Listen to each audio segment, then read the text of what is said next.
Olá, boa noite. Começando mais uma edição do Jornal da Difusora. Vamos aos destaques de hoje.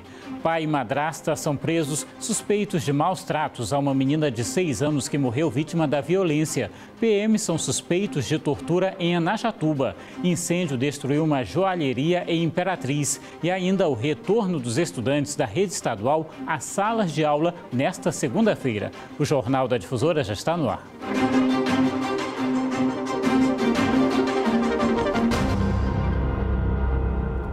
Três policiais militares são presos pelo crime de tortura, pela suspeita desse crime no município de Anajatuba. A agressão contra um homem de 32 anos teria ocorrido no último sábado.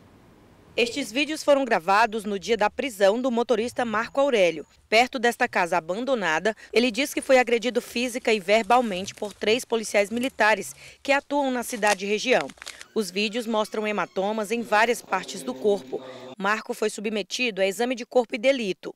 3 dias após a ocorrência, Marco decidiu formalizar a denúncia. Ele veio de Anajatuba até São Luís e esteve primeiro na Comissão de Direitos Humanos da OAB e em seguida veio até a Secretaria Estadual de Segurança Pública, onde fica a Corregedoria da Polícia Militar, e prestou depoimento.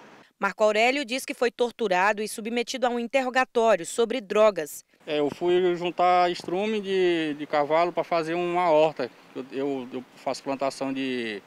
Nem todo mundo faz no interior, planta cheiro verde, cebola, essas coisas assim. E aí foi na hora que eles chegaram, mandando me deitar, eu me deitei, e eles já chegaram me batendo, perguntando se eu estava usando droga, eu disse que não, perguntou por vários traficantes se eu conhecia, eu disse que eu não conhecia.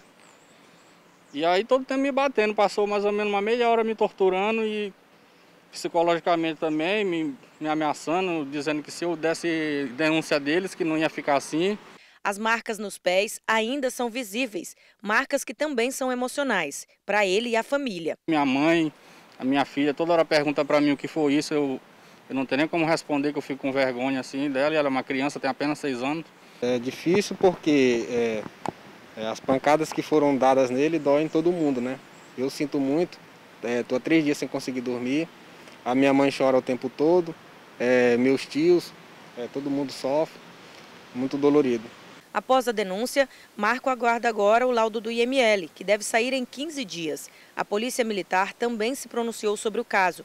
O subcomandante do 28º Batalhão de Polícia Militar, capitão Flávio, diz que a polícia fez o procedimento de ouvir os 3 militares e que tem acompanhado o caso como manda o regimento. Determinei que ele se apresentasse na nossa sede do comando lá em Itapecuru, ouvir policial por policial cada vez, questionando sobre aquele fato, aquele termo que o senhor Marco prestou na delegacia. Quando consultado a vida pregressa do senhor Marco Aurélio, nós percebemos que ele tem passagem e ele responde criminalmente, tá, por outras ocorrências.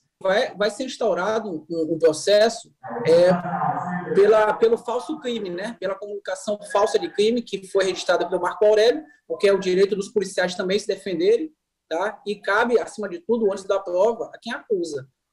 Pois é, então antes só uma correçãozinha, porque hoje eu comecei errando, mas os policiais não foram presos. Há apenas a suspeita diante dessa denúncia aí do crime de tortura.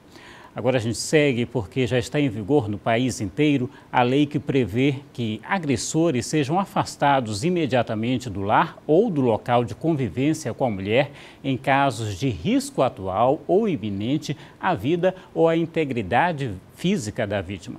A medida é para prevenir uma tragédia ainda maior. Afinal, qualquer tipo de violência não pode ser tolerada. A lei prevê que agressores sejam afastados imediatamente do lar ou do local de convivência com a mulher em casos de risco atual ou iminente à vida ou à integridade física e psicológica da vítima ou dos dependentes.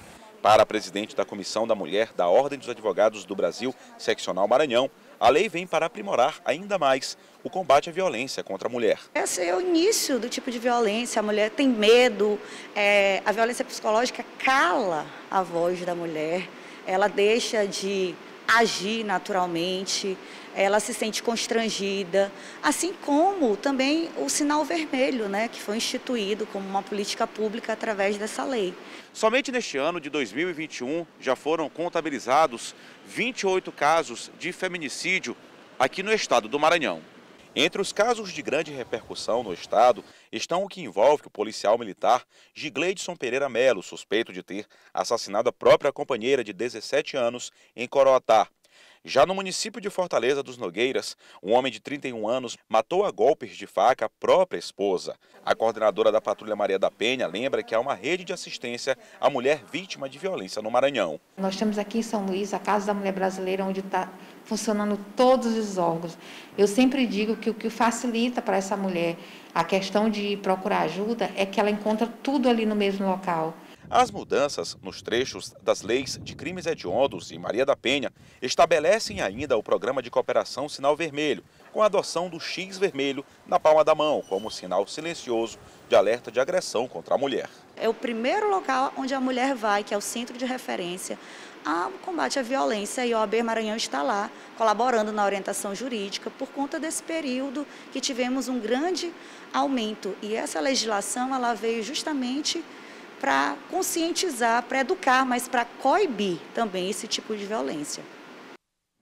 E agora mais um caso daqueles que nos fazem respirar fundo foi registrado aqui em São Luís. Um casal foi preso por suspeita de maus tratos contra uma criança de apenas 6 anos, que acabou morrendo após dar entrada em estado grave no Hospital Socorrão 1. A denúncia foi realizada pela equipe médica do Socorrão 1 em São Luís, local para onde a criança foi levada. Elaine Eloá, de apenas 6 anos, já chegou à unidade de saúde inconsciente depois de, segundo o pai e a madrasta, ter sofrido 2 quedas.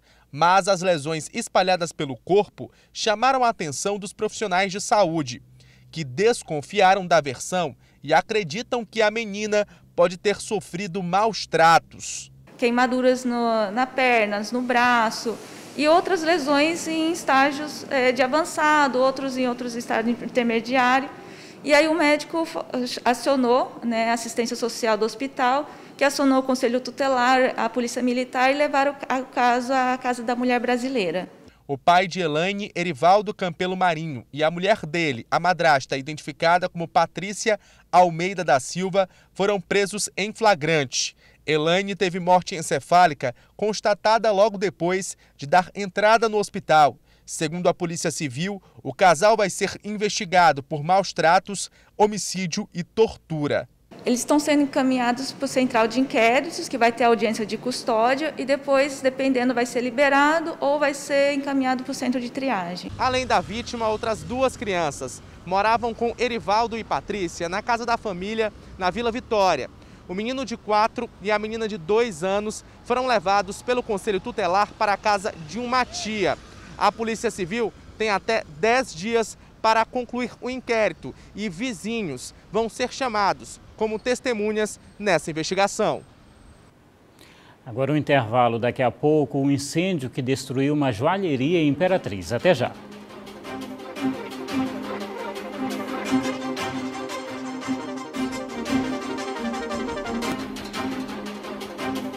E um incêndio destruiu uma joalheria em Imperatriz. Ninguém ficou ferido.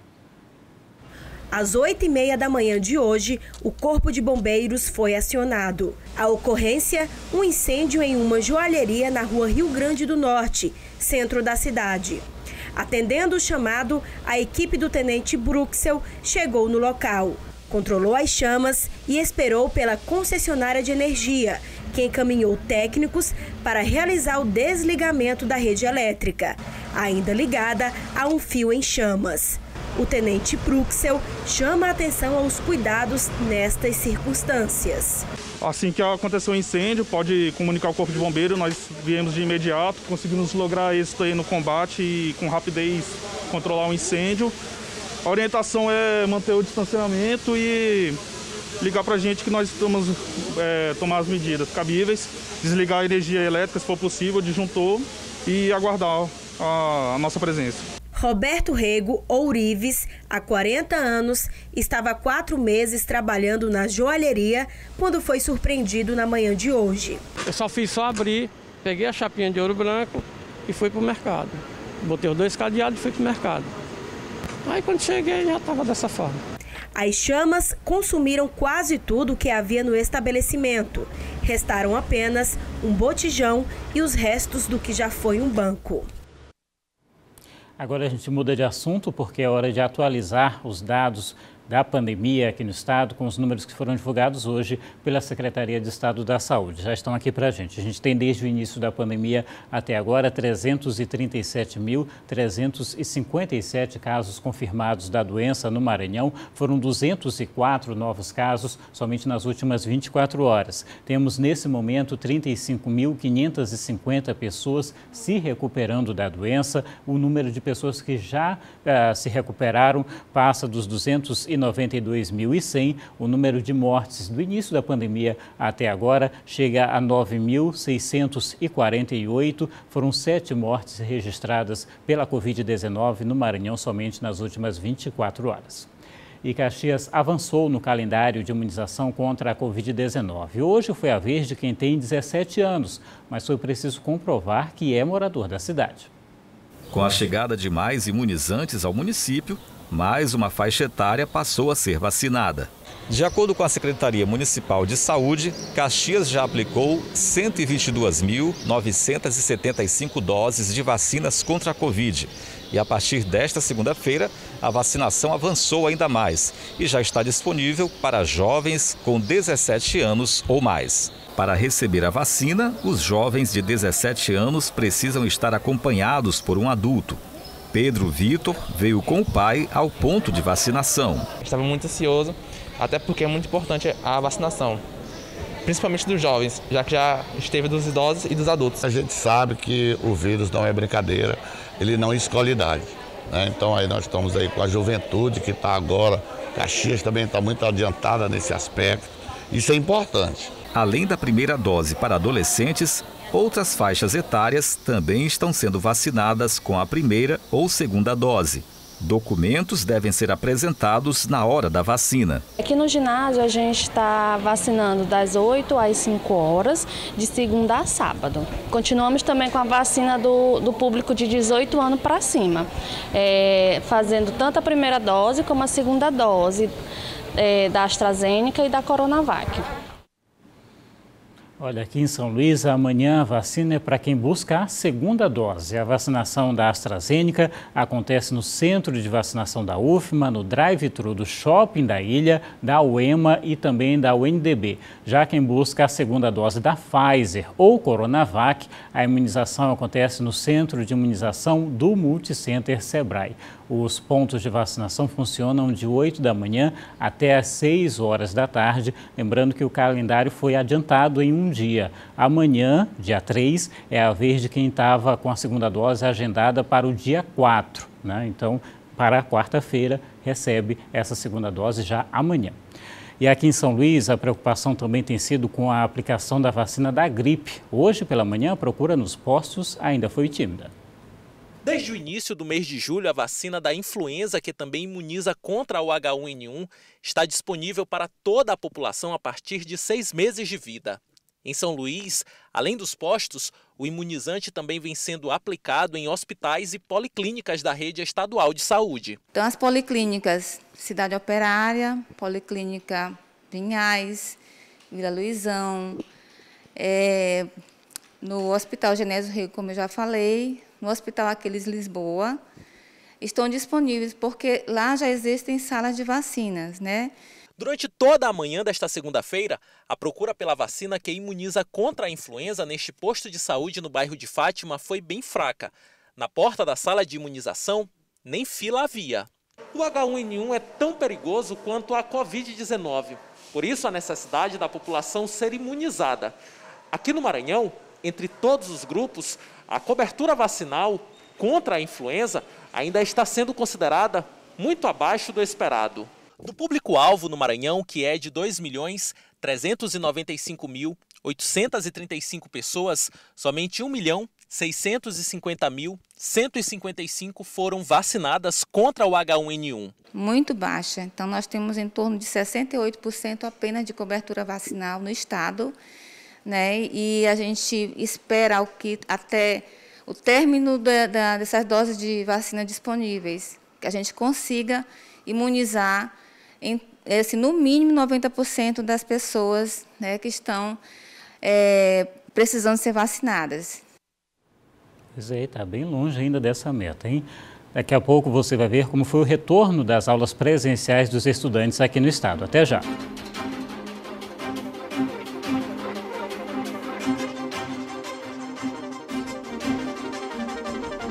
Estamos de volta e hoje foi dia dos estudantes da rede estadual de ensino retornarem às aulas, ainda no sistema híbrido, com aulas presenciais e também virtuais. Mês de agosto começando, hora dos estudantes da rede pública estadual voltarem à escola de forma híbrida, ou seja, parte das aulas presencial, parte remota. Antes, medição de temperatura e higienização das mãos. A expectativa é que 14.322 alunos distribuídos nas 22 escolas da Unidade Regional de Educação de Caxias retornem às aulas de forma presencial. É necessário que todos da comunidade escolar atentem aos protocolos de biossegurança determinados pela Secretaria de Estado da Educação. E acreditamos que esse retorno será um retorno tranquilo, porque se faz necessário nós voltarmos, né? Gestão, professores, alunos e demais integrantes da comunidade escolar precisam se readequar a esse novo momento depois de 3 semestres longe da sala de aula, apenas interagindo de forma online. Não devemos deixar de entender que é uma realidade completamente distinta, mas eu acredito que dá para tentar, pelo menos nesse primeiro momento, conciliar, né, aprendizado, conhecimento, com também essa interação, afetividade que é importante também na nossa educação. Para quem precisa concluir o ensino médio, a expectativa de retornar à sala de aula era ainda maior. A gente vai tomar todos os cuidados, até porque a doença ainda não acabou e a gente precisa tomar todos os nossos cuidados, que a gente já sabe, né? Distanciamento, colocar álcool, usar sempre a máscara. E em São Luís aconteceu o primeiro torneio de pesca esportiva. À beira-mar, eles precisam contar com toda a desenvoltura, habilidade, mas também muita agilidade. O Roger, que é colombiano, mas mora há 8 anos em São Luís, foi um dos primeiros a fisgar um peixe.